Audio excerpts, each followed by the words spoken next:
What's up, everybody? Back for another beer review, and today I will be reviewing a beer from Modern Times Beer, and they're out of San Diego, California, and this is their Black House Nitro with coffee, coconut, and cocoa. So this is an oatmeal stout that is brewed with coffee, coconut, and cocoa, and then thrown into a nitro can. Comes in at 5.8% alcohol by volume, 40 IBUs at the time of review. This can is approximately 3.5 months old. So Modern Times, they just started showing up in the Western New York area about a month ago. And yeah, full disclosure, I've only had one beer from them. And it was actually the base of this beer, just their Black House. It was actually picked up by my buddy Aaron a couple years ago, and I really dug it. I think I gave it a 4 out of 5 on Untapped. And I remember Aaron saying, I wish I could have tried this on Nitro. So it's funny that the Nitro version of this showed up, although the variant with coconut and cocoa, because yeah, it's going to be really interesting to give this one a go. I'm super excited about it. So on the back, it says, as far as the coffee is concerned, they're using 75% Ethiopia Hambella coffee and 25% Sumatra Mandhelding coffee. The malts are 2-row oats, Crystal 60 chocolate pale malt, Munich roasted barley, flaked barley, midnight wheat, carapils, and kiln coffee malt. So the base Black House is an oatmeal stout that is brewed with just coffee. So this adds coconut and cocoa nibs. On the back here, they do say cocoa nibs specifically.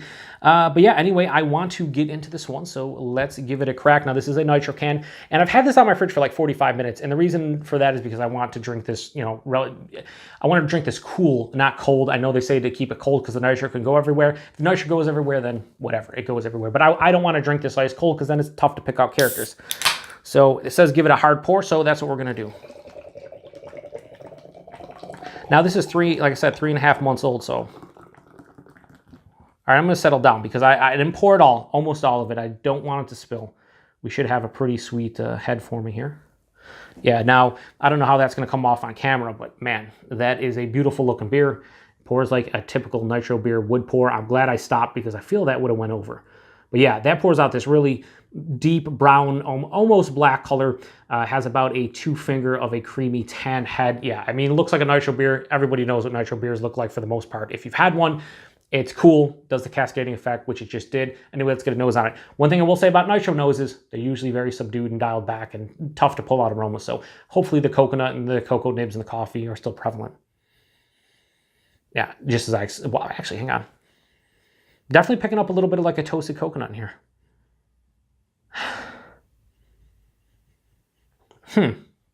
I had the Nitro Merlin from Firestone Walker, which I want to say, did I review that on channel? I don't know if I did, but this kind of has that aroma, but it has the aroma of so many like oatmeal stouts that are nitroed or milk stouts. It has a nice like chocolate base to it. It adds like sweeter milk chocolate, a little bit of roasted malt. But I am getting a touch of toasted coconut. Now the coffee on this one, it's there, but it's just like a slightly roasted coffee. Again, when it comes to the noses of these beers, for me personally, I don't know anyone else's experience out there, but they just, for some reason, it just doesn't usually work for me. I usually get a couple of characteristics. They're usually dialed back, and it's way different in the taste. But anyway, let's get into the taste because I can't smell much more. Roasted malt, a little bit of roasted coffee, toasted coconut, and sweeter dark chocolate. Cheers, everyone.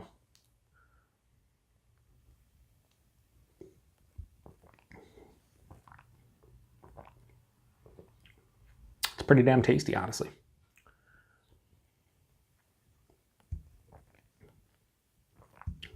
Right off the get-go, with nitro beers, you know exactly what to expect from them. Super soft, smooth, and creamy. That's the mouthfeel. The body on this at 5.8% is like straight up medium body. It's not super thin. Don't get me wrong, it's not super viscous, but it's also 5.8%. So body mouthfeel appropriate for what they're going for, at least in my opinion. The taste, lots of roasted malt, a really nice coffee component right at the get-go, right at the forefront. It passes through the palate. More of like a sweeter milk chocolate comes to the palate, hits about midway through. The toasted coconut I was getting on the nose, I'm really not detecting it on the palate. Now this can is 3.5 months old. Sometimes adjuncts do fade depending on what they are. I am picking up on the coffee, but the toasted coconut is nowhere to be found. And the cocoa nibs are probably omnipresent throughout the palate. That's probably the sweeter milk chocolate combined with the actual malts and whatnot. It definitely finishes on the sweeter side of things. It has a pretty sweet finish. Pretty much what I expected from this one. Now, I gave, like I said, the base one a 4 out of 5. I think that one had more robust flavors.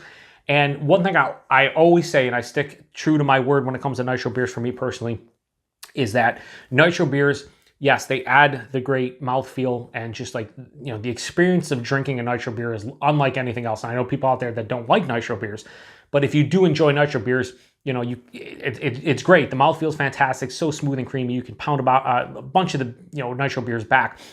But what they, the way I look at it is the mouthfeel is awesome, but you're sacrificing, I feel like, the flavors in the nitro beer, because almost every single nitro beer, maybe Left Hand Milk Stout Nitro is the only beer that I can honestly say that that beer does not really change a whole lot with the nitro. Like as far as flavors, I still get a pretty big impactful punch of flavors. But with this one, what I remember the base beer being just with the coffee, let's just say forget the coconut and cacao nibs, what happens is that all those flavors are dialed back in this beer, because I remember this being very rich with the coffee, very rich with the oatmeal stout. And I think that can was like 2.5 months old. So what the nitro is doing is diluting those flavors, subduing those flavors. So does it offset enough for me to say this is as good as the base one from just a pure drinking experience? Probably. Actually, I would say yes. I still think I'm getting enough coffee and enough chocolate to really enjoy this one. Obviously, it's an oatmeal stout, so they're already using oats. Maybe that is why the body's a little bit bigger, but the creaminess is clearly from the nitro. That's a very tasty beer. I don't think this is better than the base non-nitro version, but I'm enjoying it probably just as much. So rating on the Black House Nitro or Nitro Black House. It says Nitro Black House on the back, on the front it just says Black House and the Nitro underneath, whatever. Black House Nitro with coffee, coconut, and cocoa nibs. I'm going to give this straight 4 out of 5. I will say, Chris over at Off the 10th, if you see this when you hop the board and go to Brewed and Bottled, grab a can of this. I think you will enjoy this one.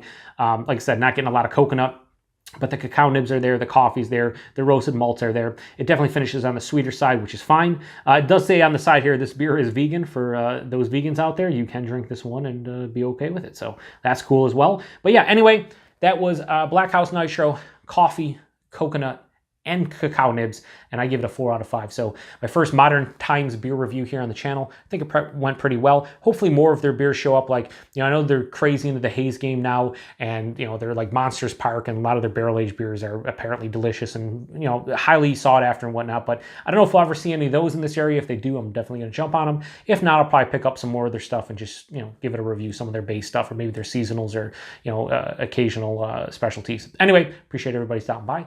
To the next one. Cheers.